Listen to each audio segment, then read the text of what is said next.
Hello everyone, welcome to sync education planet. आज की video में हम शुरू करेंगे एक न्यू चैप्टर के साथ, that is heterocyclic compounds from BSc second year. So let's begin. तो देखो, हेट्रो मीन्स होता है डिफरेंट एंड साइक्लिक मीन्स एक साइक्लिक हमारे पास ऑर्गेनिक कंपाउंड होगा। ये ऑर्गेनिक केमिस्ट्री का चैप्टर है, तो इसमें हेट्रो एटम्स मतलब हमारे पास एक different atom other than carbon अगर होगा हमारी रिंग में, तो that will be heterocyclic compound. Like example हमारे पास एटम्स कौन से हो सकते हैं? Nitrogen, oxygen, fluorine, sulphur. ये जो एक्स्ट्रा एटम्स होते हैं, these are called as hetero atoms, right. तो जैसे हमारे पास कुछ एग्जांपल देख लेते हैं हेट्रोसाइक्लिक कंपाउंड्स के। जैसे ये हमारे पास एक कंपाउंड है, okay, it is a 5 membered compound, 1 2 3 4 5। But हमारे पास एक कार्बन को रिप्लेस कर दिया एक नाइट्रोजन ने, और नाइट्रोजन ने इस तरीके से अपने बॉन्ड्स को कंप्लीट कर लिया। 3 bonds are complete for the nitrogen. इस कंपाउंड का नाम है पाइरोल। तो इसी तरीके से हमारे पास बहुत सारे हेट्रोसाइक्लिक कंपाउंड्स हैं। कुछ और एग्जांपल देख लेते हैं। जैसे ये एक और 5 मेंबर्ड हेट्रोसाइक्लिक कंपाउंड है, फ्यूरान, ठीक है। यहाँ पर इसके नाम लिखता हूँ, पाइरोल, फ्यूरान। और हमारे पास अगर ऑक्सीजन को सल्फर रिप्लेस कर ले तो हमारे पास क्या बन जाता है? थायोफिन, ठीक है। तो ये हमारे पास कुछ कंपाउंड होते हैं, इनको नेम कैसे देते हैं वो भी मैं आपको सिखाऊंगा, पर लेकिन ये कॉमन नेम्स इनके आपको आने चाहिए, ओके। अब इसके बाद हमें देखते हैं कि इन जो हेट्रोसाइक्लिक कंपाउंड्स होते हैं इनको क्लासीफाई कैसे करते हैं, इनकी क्लासिफिकेशन कैसे करते हैं। तो एक हमारे पास क्लासिफिकेशन का वे होता है कि हम ये पढ़ लें कि हमारे पास वो कंपाउंड जिनमें कि 5 मेंबर्ड रिंग्स हैं पर लेकिन 1 हेट्रो एटम है, ठीक है। तो ये एक कैटेगरी के कंपाउंड्स हो गए that are with 5 membered rings. तो ऐसे लिख सकते हैं, 5 membered rings and 1 hetero atom, ठीक है। फर्स्ट टाइप ऑफ क्लासिफिकेशन ये है कि 1 हेट्रो एटम हो, मतलब 1 डिफरेंट एटम हो, और 5 मेंबर्ड की रिंग हो। तो ये हमारा फर्स्ट टाइप की क्लासिफिकेशन होगी। सेकंड हमारे पास ऐसी क्लासिफिकेशन देखेंगे कि हमारे पास जो रिंग है उसका एक मेंबर बना लेते हैं, तो दैट इज 6 मेंबर्ड रिंग हम देख लेते हैं। तो यहाँ पर हमारे पास एग्जाम्पल आता है, जैसे पिरिडीन है, ये हमारे पास 6 मेंबर्ड रिंग होती है। बस जैसे ये पाइरोल है वैसे ही पिरिडीन होता है, 6 मेंबर्ड की रिंग है, ठीक है। पर लेकिन इसमें एक ही हेट्रो एटम है, तो that is second type of compound, ठीक है। इसमें एक और आ सकता है पाइरान, तो इसमें सिर्फ ऑक्सीजन होता है और बाकी सारा ऐसे सेम रहता है। सो मैं इनके नेम लिख देता हूँ, this is pyridine and this is pyran, okay. ये हमारी सेकेंड टाइप की क्लासिफिकेशन है। इसमें क्या आएगा? 6 membered ring and 1 hetero atom, 1 hetero atom, right. अब थर्ड टाइप की क्लासिफिकेशन में क्या होता है? हमारे पास 5 मेंबर्ड रिंग तो होगी पर लेकिन उसमें 2 हेट्रो एटम्स आ जाएंगे। 5 membered ring with 2 hetero atoms. तो उसमें एग्जांपल, जैसे ये हमारे पास एक एग्जांपल है, ठीक है। इसमें 2 नाइट्रोजन लग गए, ठीक है, और यहाँ पर हमारे पास इस तरीके से बॉन्डिंग हुई है। एक ये हो गया, और अगर हमारे पास ऑक्सीजन वाला कंपाउंड हो तो ये इस तरीके से हो गया, ठीक है। तो यहाँ पर ये जो है फर्स्ट वाला, इसका नाम है इमिडाजोल। ये कुछ कॉमन नेम्स हैं, इनको आपको याद रखना है, इमिडाजोल। और ये वाला जो है it is oxazole, oxazole. As a word हम नाइट्रोजन के लिए यूज़ करते हैं, ठीक है। और जो ऑक्सीजन के लिए ऑक्सा वर्ड यूज़ करते हैं। तो ये थोड़ा थोड़ा आप ये जानना शुरू कर लीजिए कि इनको नेम कैसे दिए गए हैं। तो ये ऑक्साजोल हो गया, ये इमिडाजोल हो गया। तो ये थर्ड टाइप की क्लासिफिकेशन, इसमें क्या होगा? 5 मेंबर्ड रिंग होगी बट 2 हेट्रो एटम्स होंगे, ओके। अब मैं इतना ज़्यादा नहीं कहूँगा, सिंपल हमारे पास 4 टाइप की क्लासिफिकेशन जो हमने करनी है, जिसमें क्या होगा कि हमारे पास 6 मेंबर्ड रिंग है पर लेकिन 2 हेट्रो एटम्स है, ठीक है ना। तो 6 मेंबर्ड रिंग जैसे 2 एटम है, हेट्रो एटम है। इसमें एग्जांपल आता है पिरीमिडीन्स का। कौन सा एग्जांपल आता है? पिरीमिडीन का। पिरीमिडीन में क्या होता है? जैसे ये 2 नाइट्रोजन लगे और ये बाकी सारे कार्बन एटम लगे हैं, so that is a 6 membered ring with 2 hetero atoms, okay. और एक और आ सकते हैं पायराजीन। पायराजीन में बस ये जैसे ये 1,3 आइसोमर्स है, और लेकिन पायराजीन में क्या होता है? वो 1,4 आइसोमर होते हैं, ओके। तो ये हमारे पास पायराजीन आ गया। तो ये हमारे पास एक और टाइप की क्लासिफिकेशन है। क्या लिखेंगे इसमें? 6 मेंबर्ड रिंग है और 2 हेट्रो एटम्स है। तो क्लासिफिकेशन करते करते आपको नाम भी याद हो गए, ठीक है ना। तो नेक्स्ट हमारे पास एक और आता है, वो मैं नेक्स्ट पेज करवाता हूँ, जस्ट वेट अ सेकेंड। देखो, नेक्स्ट 5th टाइप की क्लासिफिकेशन है, जिसमें क्या होगा? हमारे पास जो रिंग है हेट्रोसाइक्लिक, वो रिंग जुड़ी होगी बेंजीन रिंग के साथ। जैसे एक बेंजीन रिंग है, हमने बेंजीन तो पढ़ा ही हुआ है ना। तो बेंजीन रिंग के साथ अगर एक हेट्रोसाइक्लिक रिंग जुड़ जाए, समझ लो हमने क्या किया, एक हमारे पास पाइरोल वाली रिंग जोड़ दी, ठीक है ना। तो ये हमारे पास एक कंपाउंड आ गया हेट्रोसाइक्लिक, इसका नाम होता है बेंजोपाइरोल, वैसे तो बेंजोपाइरोल, ठीक है, बेंजीन के साथ पाइरोल, बट इसे हम इंडोल भी कह सकते हैं, ठीक है। इंडोल बायो वाले स्टूडेंट्स ने पढ़ा होता है इंडोल कंपाउंड्स। तो ये हमारी एक अदर टाइप की क्लासिफिकेशन है, हेट्रोसाइक्लिक रिंग प्लस बेंजीन। तो ये हमारी एक अनदर वे ऑफ क्लासिफिकेशन है, ठीक है ना। तो एक और होते हैं जिनमें कि नॉन एरोमेटिक हेट्रोसाइक्लिक होते हैं। और कौन से होंगे? नॉन एरोमेटिक हेट्रोसाइक्ल्स, तो जिसमें हमारे पास एरोमेटिसिटी नहीं है, जैसे कि हमारे पास पायरोलिटीन होता है। इसमें सिंपल है, ये हमारा पायरोल ही है, पर लेकिन इसमें डबल बॉन्ड्स नहीं है, ये कॉन्जुगेटेड नहीं है, तो ये हमारे पास एरोमेटिक का मतलब हक्कल रूल को फॉलो नहीं करेगा, सो दैट नॉन एरोमेटिक, सो इसका नाम है पायरोलिडीन। इस तरीके के बहुत सारे कंपाउंड्स इस चैप्टर में डिस्कस करेंगे। और एक और है, मतलब फ्यूरान तो है पर लेकिन उसके चारों डबल बॉन्ड तोड़ के हाइड्रोजन लगा दिए, तो ये क्या बन जाएगा? टेट्राहाइड्रोफ्यूरान, टेट्राहाइड्रोफ्यूरान। तो इस तरीके से हमारे पास अलग अलग तरीके के हेट्रोसाइक्लिक कंपाउंड्स आते हैं। एक और नॉन एरोमेटिक में बहुत इंपॉर्टेंट एग्जांपल है पिपेरिडीन, या पाइपेरिडीन भी कह सकते हैं इसको। तो इसको इस तरीके से बनाते हैं, ठीक है। ये कुछ आपने याद रखने हैं। नेक्स्ट हम पढ़ते हैं नॉमेनक्लेचर। तो नेक्स्ट टॉपिक की मैं हेडिंग डालता हूँ, that is nomenclature of heterocyclic compounds. I hope आपको समझ आ रहा है, मेरी स्पीड भी अगर ठीक है तो अच्छी बात है, अगर आपको थोड़ी स्पीड फास्ट लगे तो आप वीडियो का स्पीड थोड़ा स्लो करके देख सकते हैं।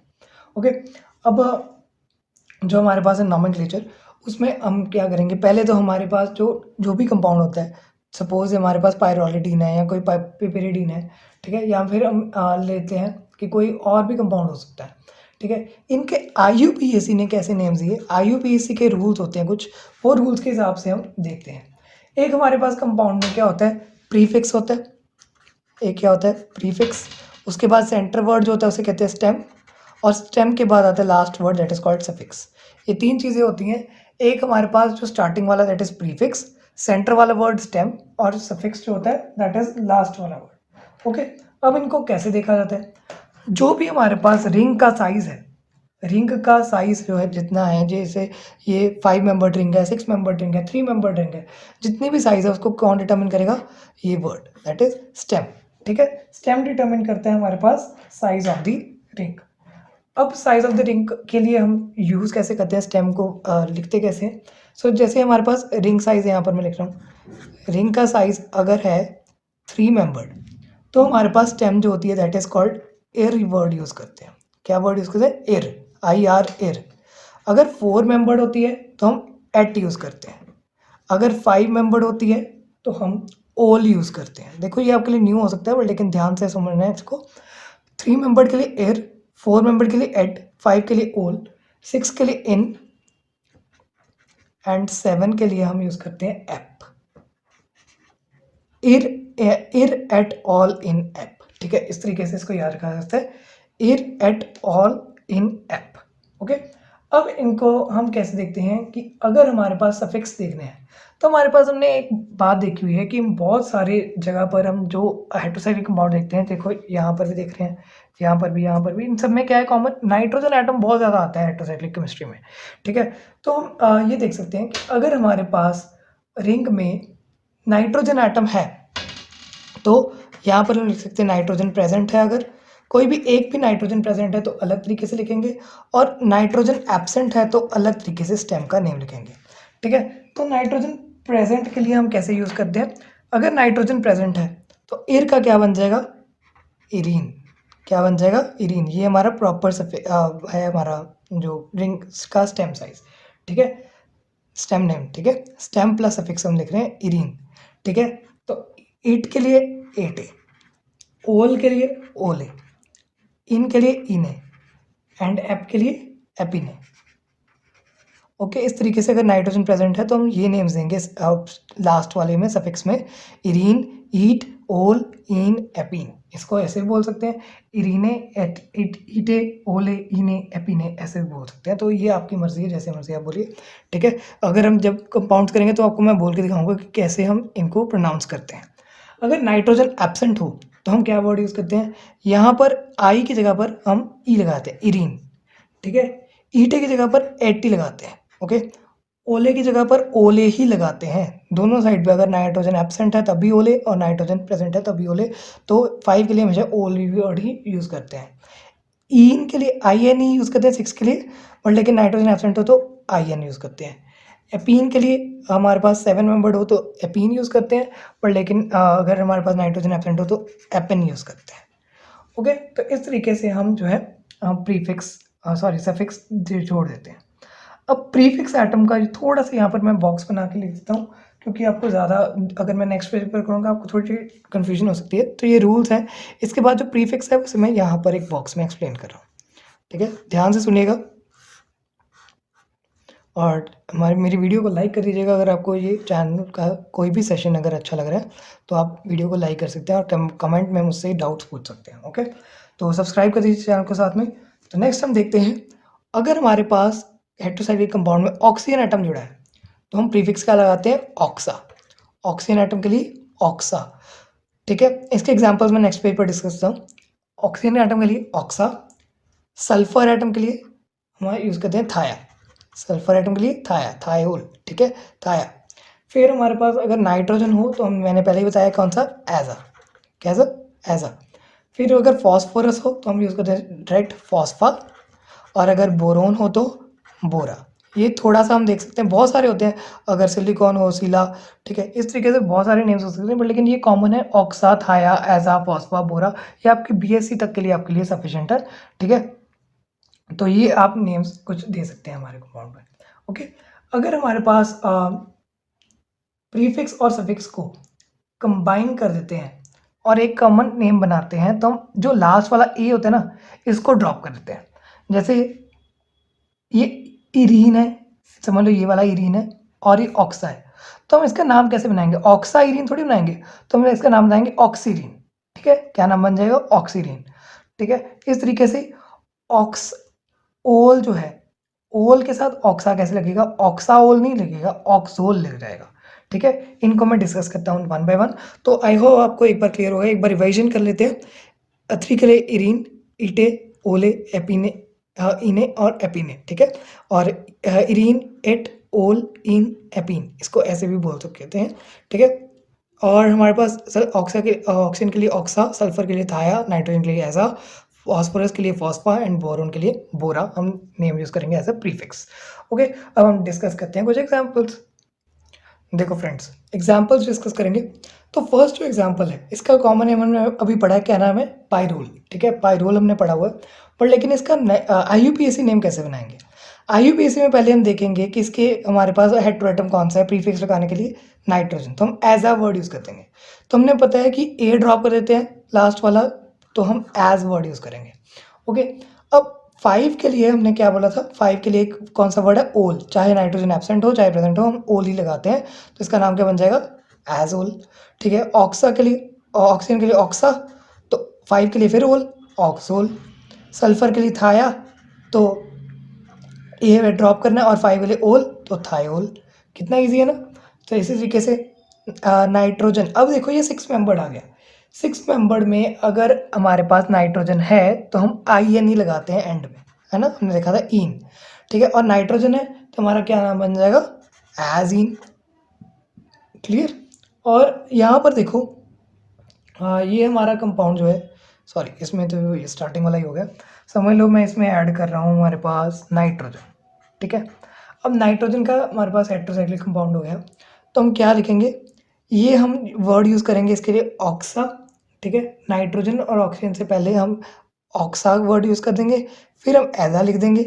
पहले हम क्या लिखेंगे, ऑक्स, ठीक है, ए हटा दिया। नाइट्रोजन के लिए हम क्या लिखेंगे, एजा, तो एज।